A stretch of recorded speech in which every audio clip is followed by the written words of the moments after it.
Students, आज हम ortho para ratio के बारे में स्टडी करेंगे कि ऑर्थो पैरा रेशियो क्या होता है। ऑर्थो पैरा रेशियो के बारे में जब हम स्टडी करते हैं तो कल हमने देखा था कि कुछ सब्स्टिट्यूएंट्स जो होते हैं वह ऑर्थो पैरा डायरेक्टिंग होते हैं और कुछ जो होते हैं वह मेटा डायरेक्टिंग होते हैं। तो मोनो सब्स्टिट्यूएंट बेंजीन के अंदर क्या होता है कि जैसे अपन ने कोई एक जी सब्स्टिट्यूएंट प्रतिस्थापी जुड़ा हुआ है, इस प्रतिस्थापी के सापेक्ष अगर अपन बेंजीन रिंग में देखते हैं तो इसमें दो पैरा ऑर्थो पोजीशन, एक पैरा पोजीशन और दो मेटा पोजीशन होती है। जैसे ऑर्थो पैरा डायरेक्टिंग ग्रुप जो है वो है OH है, हेलोजेंस है, OCH3 समूह है या CH3 समूह है। इसी प्रकार मेटा डायरेक्टिंग ग्रुप जो है NO2, COOH, एल्डिहाइड, कीटोन, ये क्या होते हैं, मेटा डायरेक्टिंग ग्रुप होते हैं। तो जो और मोनो सब्स्टिट्यूएंट बेंजीन है उसके अंदर क्या होता है, दो ऑर्थो पोजीशन और एक पैरा पोजीशन होती है। तो दो ऑर्थो और एक पैरा पोजीशन होने से उसका जो ऑर्थो पैरा आइसोमर का जो रेशियो होता है वह 2:1 होना चाहिए, यानी कि 2:1 होना चाहिए। लेकिन क्या होता है कि ये डिपेंड किस पर करता है कि उसके साथ ऑर्थो पैरा पोजीशन के साथ, यानी कि पहले से उस बेंजीन रिंग पर कौन सा ग्रुप प्रेजेंट है उस पर डिपेंड करता है। लेकिन ये क्या होता है कि एक्चुअल कंडीशन में जब हम देखते हैं तो जो रेशियो जो होता है वह रेशियो क्या होता है, अलग अलग केसेज के अंदर भिन्न भिन्न होता है। तो इसका कारण जब अपन स्टडी करते हैं तो इसमें क्या होता है कि the observed ratio in the given reaction is largely determined by the size of the group already present on the aromatic ring। ये डिपेंड किस पर करता है कि बेंजीन रिंग पर, यानी उस मोनो सब्स्टिट्यूएंट बेंजीन रिंग पर, यानी एरोमेटिक जो रिंग है उस रिंग पर जो पहले से उपस्थित ग्रुप है उस ग्रुप की साइज के द्वारा अपन डिटरमाइन कर सकते हैं। या फिर अपन यूँ कह सकते हैं कि ऑर्थो पैरा रेशियो जो होता है वह 2:1 न होकर अलग अलग केसेज में अपने को अलग अलग जो प्राप्त होता है वह उस बेंजीन रिंग पर उपस्थित ग्रुप की साइज पर डिपेंड करता है। जैसे अपन कोई एग्जांपल लेते हैं, यानी कि अगर उसकी साइज बड़ी है, यानी जो एरोमेटिक रिंग है उस एरोमेटिक रिंग पर उपस्थित पहले से उपस्थित यानी जो ग्रुप है उस ग्रुप की अगर साइज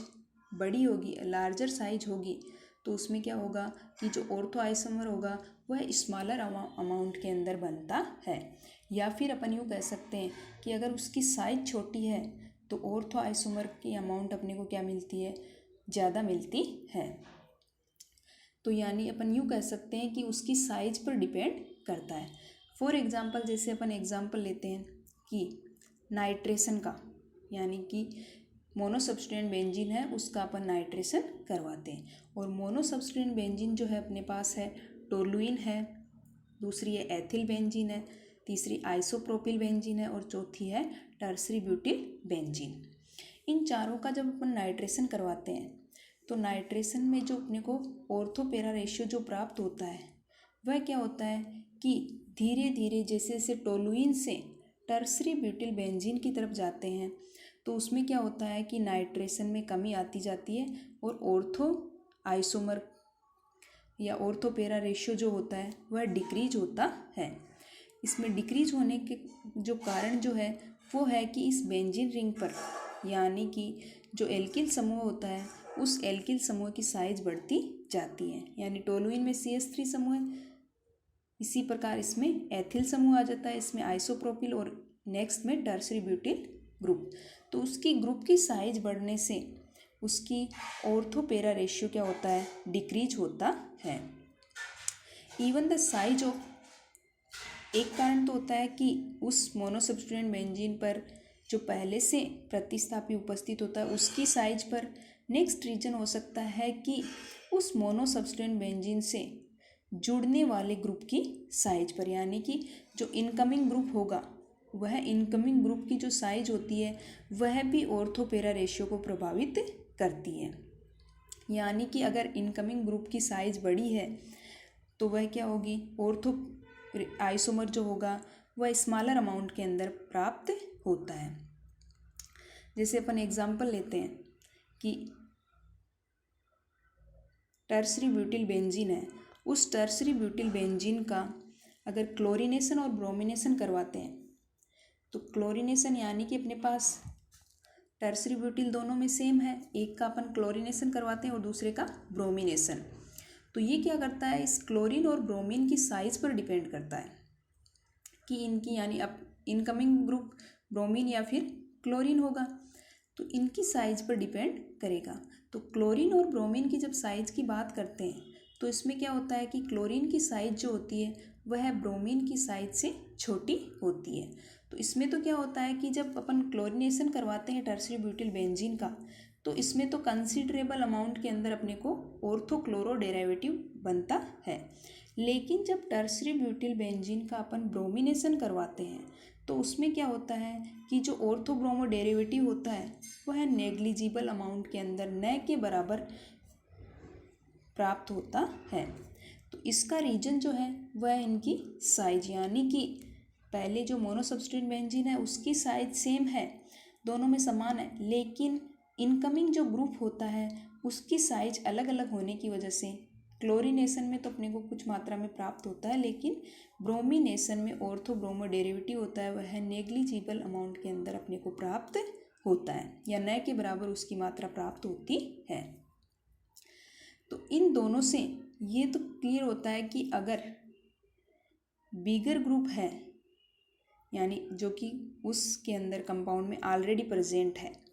या फिर अपन यूँ कह सकते हैं कि अपन बाहर से उसमें इंट्रोड्यूस कर रहे हैं, तो अगर वह ग्रुप बड़ा है, साइज में बड़ा है, तो अपने को क्या होगा कि ऑर्थो आइसोमर जो होगा स्मॉलर प्रिपरेशन या स्मॉलर अमाउंट के अंदर प्राप्त होता है। और इसका जो मेन कारण जो होता है वह होता है स्टेरिक हिंड्रेंस, यानी कि अगर साइज बढ़ेगी उसकी, मोनोसब्स्टिट्यूटेड बेंजीन है, जैसे अपन ने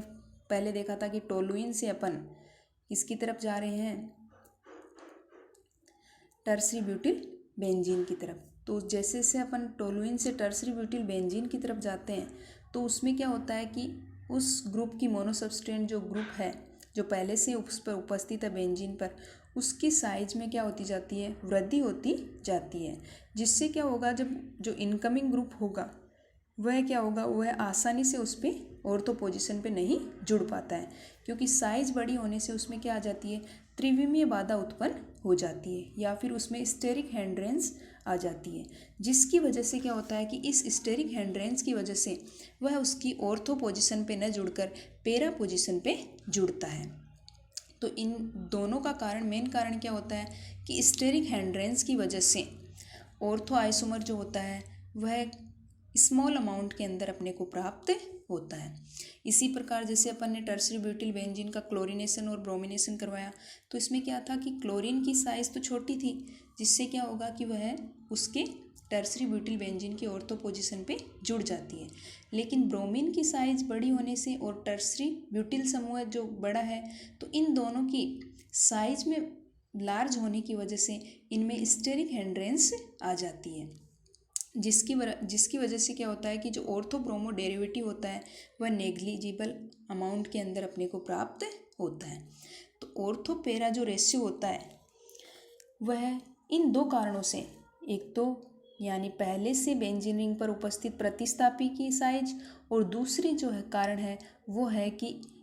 इनकमिंग जो ग्रुप होगा उसकी साइज पर डिपेंड करता है, यानी कि अगर इनकी साइज बढ़ती जाती है तो ऑर्थोपेरा रेशियो में क्या आती है, कमी आती है, यानी कि जो ऑर्थोपेरा रेशियो होता है वह 2:1 से घटता है। जैसे अपन ने उसमें देखा था कि टोलुइन से जब टर्सरी ब्यूटिल बेंजीन की तरफ जाते हैं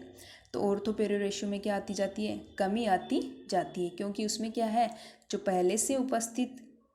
मोनोसब्स्टिट्यूएंट है प्रतिस्थापी बेंजीन पर,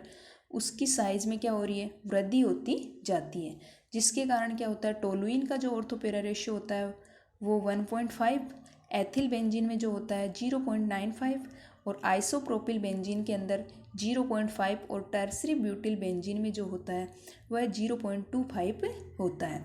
तो यानी कि इस प्रकार क्या होता है कि इनकी साइज़ बढ़ने से इनमें स्टेरिक हिंड्रेंस आ जाती है और जो आने वाला ग्रुप होता है वह उस पर आसानी से नहीं जुड़ पाता, जिससे क्या होता है इसका ऑर्थो पेरा रेशियो जो होता है वह घटता जाता है। इसी प्रकार अगर अपन मोनोसब्स्टिट्यूएंट बेंजीन एक जैसी है और उसमें अपन क्लोरीनेशन या ब्रोमिनेशन करवा रहे हैं, या फिर दो इनकमिंग जो ग्रुप है उनकी साइज में